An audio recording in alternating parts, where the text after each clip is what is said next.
Ini kisah para pejabat yang merendahkan dirinya, yang menghamba harta benda dan menjadikan negara dan rakyat sebagai sapi perah belaka.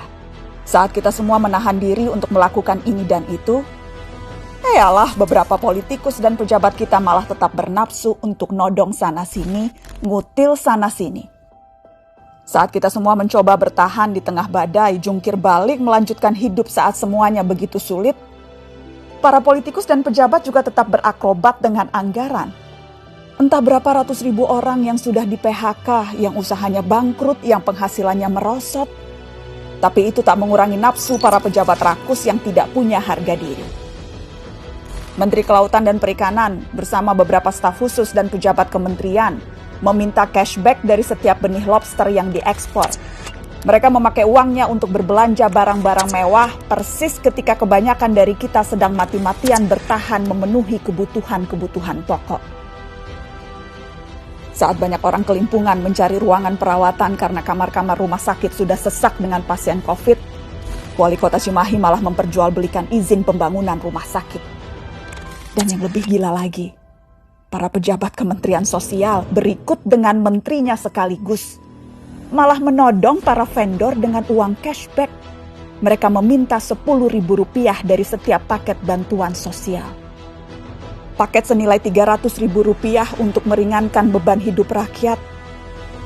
Tega-teganya dipotong untuk dinikmati sendiri. Dan itu dilakukan oleh mereka yang disumpah untuk membantu rakyat bisa bernapas lebih mudah di tengah himpitan hidup. Inilah arti kebejatan yang sesungguhnya. Ampun ya Allah.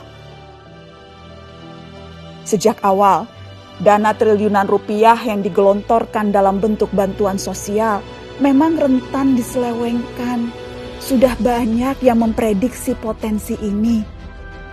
Mungkin memang kita tidak kaget, tapi bukan berarti kita harus maklum, bukan berarti kita tidak boleh marah.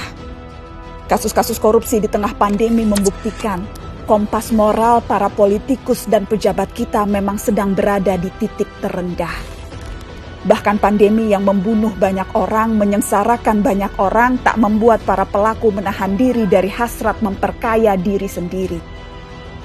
Pandemi justru menjadi peluang untuk menggarong lebih banyak. Kegentingan dan kedaruratan justru jadi ruang baru untuk bertindak lebih brutal, lebih banal, lebih ugal-ugalan, dan lebih tidak tahu malu.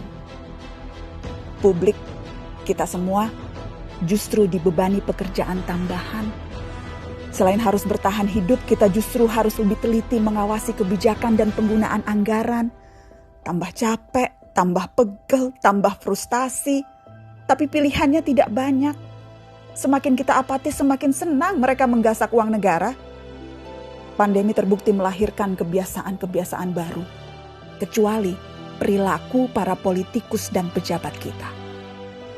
Inilah kenyataannya, sudah sebegitu bangkrutnya moral mereka. Memang kita tidak kaget, tapi sangat wajar dan sangat pantas untuk kita marah.